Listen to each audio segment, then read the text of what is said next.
తెలంగాణ రాష్ట్ర రాజకీయాల్లో Congress game start. BRS నుంచి ఇద్దరు ముఖ్య కీలక నేతలు అవుట్ అంటూ వార్తలు అయితే వస్తున్నాయని ఎండ్ వరకు చూడండి, పూర్తి ఇన్ఫర్మేషన్ అయితే అర్థమవుతుంది.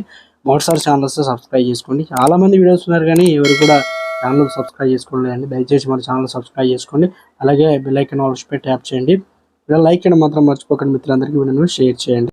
ఇక ఆట మొదలెడదామా అన్న రేంజ్లో రేవంత్ సర్కార్ దూసుకుపోతుండటంతో గులాబీ నేతలు గజగజ వణికిపోతున్నారు. గత ప్రభుత్వంలో అధికార దుర్వినియోగం పాల్పడిన వారిపై ప్రస్తుతం సర్కార్ స్పెషల్ ఫోకస్ పెట్టింది. తాజా గులాబీ పార్టీ నేతలపై నమోదవుతున్న కేసులు ఇందులో భాగంగానే అన్న చర్చ ఇప్పుడు స్టేట్ వైడ్గా సాగుతున్నది. మొన్న ఆర్మూర్ మాజీ ఎమ్మెల్యే జీవన్ రెడ్డి లీజ్ వ్యవహారం పైన, నేడు మల్లారెడ్డి భూముల రిజిస్ట్రేషన్ కేసులపైన నమోదు కాగా రేపు ఎవరి పేరు బయటకు వస్తుందన్న సర్వత్రా ఆసక్తిగా మొదలైందనమాట.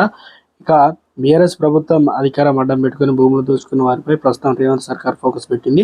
బీఆర్ఎస్ లీడర్లు చాలా మంది భూ కబ్జాల ఆరోపణలు వచ్చిన పోలీస్ స్టేషన్లకు ఫిర్యాదులు వెళ్ళిన వాటిపై కేసులు నమోదు కాలేదు, దర్యాప్తు కూడా మొదలవ్వలేదు. ఇప్పుడు అలాంటి అంశాలు తెరపైకి వస్తున్నాయి. నిజామాబాద్ జిల్లా ఆర్మూర్లో మాజీ ఎమ్మెల్యే జీవన్ రెడ్డి లీజ్ తీసుకున్న భూములు వ్యవహారంలో మొదలైన ఇన్వెస్టిగేషన్ ప్రాసెస్ మాజీ మంత్రి మల్లారెడ్డి దాకా వచ్చింది.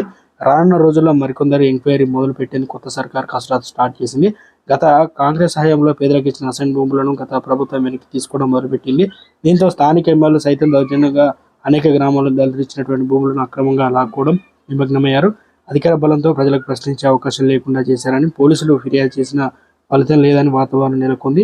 విపక్షాలు చాలా సందర్భాల్లో ప్రస్తావించాయి. కానీ ఇప్పుడు రాష్ట్ర అధికారం మార్పిడి జరిగి కాంగ్రెస్ ప్రభుత్వం ఏర్పడతో పోలీస్ స్టేషన్లో పేరుకుపోయిన పాత ఫిర్యాదులు తెర మీదకి వస్తున్నాయి.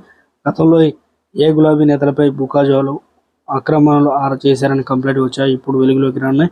మాజీ మంత్రి మల్లారెడ్డి, మాజీ ఎమ్మెల్యే జీవన్ రెడ్డి తర్వాత ఎవరి పేరు బయటకు వస్తుందని చర్చనీయాంశంగా మారింది.